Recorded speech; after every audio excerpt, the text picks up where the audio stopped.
अस्सलामुअलैकुम स्टूडेंट्स। आज हम क्लास 8 का चैप्टर नंबर 2 अलजबरा शुरू कर रहे हैं। अलजबरा के जो टॉपिक है ज्योमेट्रिक सीक्वेंस। ज्योमेट्रिक सीक्वेंस क्या होता है? सबसे पहले तो हम इसकी डेफिनेशन करेंगे। Geometric sequence is the sequence in which each term is obtained by multiplying a non-zero constant r to the preceding term। हम कह सकते हैं कि जो ज्योमेट्रिक सीक्वेंस है वो एक ऐसा सीक्वेंस है जिसमें हर आने वाला जो अदद है वो पिछली रकम को एक नॉन जीरो कांस्टेंट आर के साथ मल्टीप्लाई करने से हासिल होता है। या फिर हम इस तरह कह सकते हैं कि ऐसा सीक्वेंस जिसमें हर टर्म को प्रीवियस टर्म से किसी कांस्टेंट नंबर से मल्टीप्लाई करके हासिल किया जाता है। जैसे यहाँ पे आर है तो आर की पावर 0 थी, तो A1 A1R2 A1R3। यहाँ पे A1 जो है वो हमारे पास फर्स्ट टर्म है और आर जो है वो कॉमन रेशियो है। अगर आप लोगों को जो मैंने उर्दू में डेफिनेशन बोली है उसकी समझ आ गई है तो ठीक, अगर नहीं आई तो आप ज्योमेट्रिक सीक्वेंस की ये डेफिनेशन मैंने लिखी भी है उर्दू में कि ज्योमेट्रिक सीक्वेंस एक ऐसा सीक्वेंस है जिसमें हर आने वाला अदद पिछली रकम को एक गैर मुस्तकिल मिकदार ये आर से ज़रब देकर हासिल होता है। या हम ये भी कह सकते हैं कि ऐसा सीक्वेंस जिसमें हर टर्म को प्रीवियस टर्म से किसी कांस्टेंट नंबर से मल्टीप्लाई करके हासिल होता है। एग्जांपल हमारे पास दी हुई है कि 2 4 8 16 32, ये एग्जांपल है। इसमें अब दो जो है इसको दो के साथ मल्टीप्लाई किया जाए तो वो 4 आ जाता है। इसी तरह 4 को फिर 2 के साथ मल्टीप्लाई करेंगे तो 8 आ जाएगा।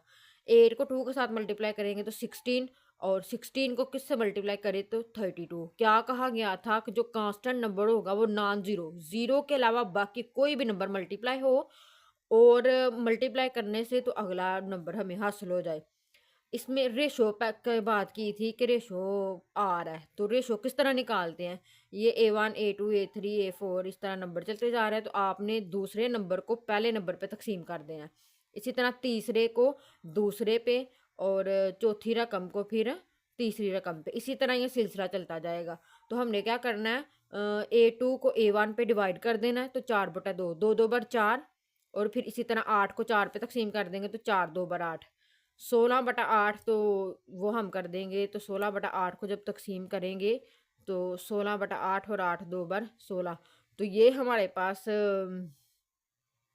इसका आंसर भी 2 ही आ रहा है, तो कॉमन रेशो हमारे पास क्या आ जाती है, 2 आ जाती है। उम्मीद है कि स्टूडेंट्स आपको ज्योमेट्रिक सीक्वेंस की समझ आ गई होगी। अब हम एक्सरसाइज 2.3 का पहला क्वेश्चन देखते हैं। पहले क्वेश्चन में क्या लिखा हुआ है कि which of the following sequence are geometric. दरअसल जो सीक्वेंस दिए गए हैं आपने बताना है कि वो ज्योमेट्रिक सीक्वेंस है कि नहीं। If a sequence is geometric then find the common ratio. अगर तो वो सीक्वेंस ज्योमेट्रिक है तो फिर आप लोगों ने क्या करना है, उसकी कॉमन रेशो निकालनी है। क्वेश्चन नंबर 1 हमारे पास है 1 2 3 4। अब हम इसको सॉल्व कर लेते हैं।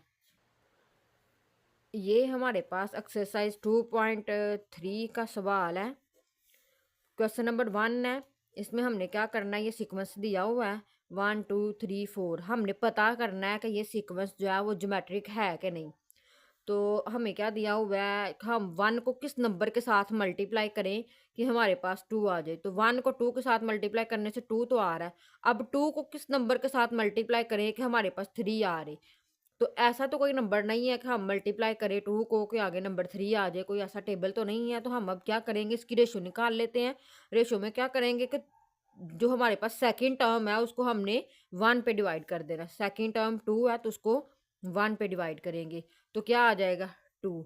इसी तरह हमने क्या करना है, 3 को डिवाइड कर देना है 2 पे, तो आंसर क्या आ जाएगा 1.5 आ जाएगा। इसी तरह हमने क्या करना है, आगे करते जाना डिवाइड। जो हमारे पास 3 आगे 4/3, तो इस तरह भी कुछ इसका भी आंसर पॉइंट में आ जाएगा।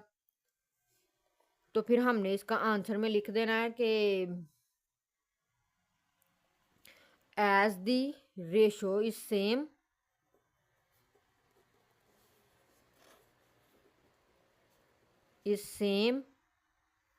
so the given sequence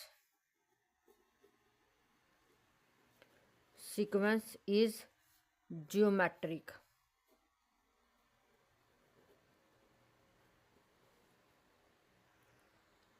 इसी तरह हमारे पास क्वेश्चन नंबर 2 है 10, 100, 1000। ये एक सीक्वेंस दिया हुआ है, तो हमने क्या इसकी निकालनी है, रेशो सबसे पहले निकालनी है। तो रेशो निकालने के लिए हमें क्या करना पड़ेगा, सेकंड को फर्स्ट पे डिवाइड कर देंगे। तो ये हमारे पास 0 0 के साथ कट गया तो 10 आ गई है, 10 10 बाई 100। इसी तरह 1000 को जब हम 100 पे डिवाइड करेंगे तो हमारे पास 10 आ जाएगा। इसी तरह ये सिलसिला चलता जा रहा है, तो इसकी रेशो क्या आ रही है, वो 10 आ रही है। As the ratio is same, जब रेशो हमारे पास सेम आ गया तो हम कहेंगे कि जो हमारे पास गिवन सीक्वेंस है वो ज्योमेट्रिक है।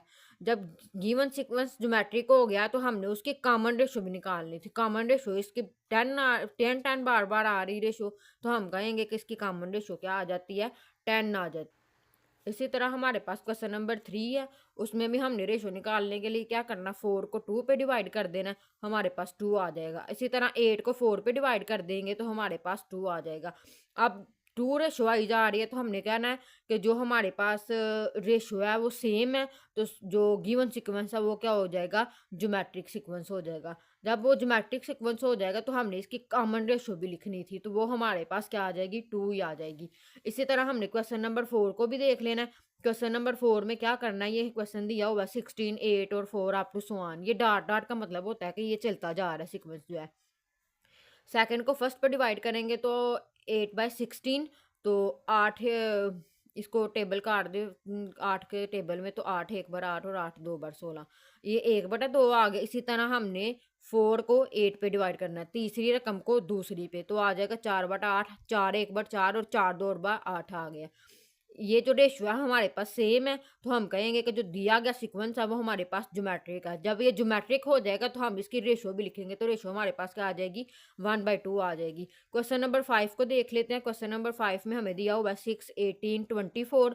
तो रेशो में हमने क्या करना होता है, 18 को 6 पे डिवाइड कर दें, तो 6 3 बार 18। इसी तरह 24 को 18 पे डिवाइड कर देंगे, तो इसको 24 अब देखना है कि किस टेबल में आता है, तो 6 4 बार 24 और 6 3 बार 18, तो ये आ जाएगा 4/3। इसकी रेशो आ रही थी 3, इसकी आ रही है 4/3। तो हम कहेंगे कि ये रेशो तो सेम नहीं है, फिर इसकी 3 है, इसकी 4/3 है, सेम तो ना हुई। तो फिर हम कहेंगे कि जो गिवन सीक्वेंस है वो ज्योमेट्रिक सीक्वेंस नहीं है। ये हमारे पास क्वेश्चन नंबर 1 का लास्ट पार्ट रह गया, वो हम देख लेते हैं कि रेशो जब निकालनी है तो ये हमारे पास सेकंड नंबर है, सेकंड नंबर को फर्स्ट पे डिवाइड कर देना है, तो वो हमारे पास 1 आ जाता है। फिर हमने थर्ड नंबर को सेकंड पे डिवाइड करना है, तो उसका आंसर 0 आ जाएगा। आगे फोर्थ को थर्ड पे डिवाइड करेंगे तो 1/0, तो हमारे पास आंसर क्या आ जाता है, इन्फिनिटी। अब रेशो देखी जाए तो सबकी क्या आ रही है, डिफरेंट आ रही है, तो हम कहेंगे कि रेशो जो है वो हमारे पास सेम नहीं है, तो जो गिवन सीक्वेंस है वो ज्योमेट्रिक सीक्वेंस नहीं है। तो जब वो ज्योमेट्रिक सीक्वेंस नहीं है तो फिर हम रेशो भी नहीं कॉमन निकाल सकते। रेशो कॉमन तब निकलती है जब हमारे पास सीक्वेंस जो है वो ज्योमेट्रिक हो।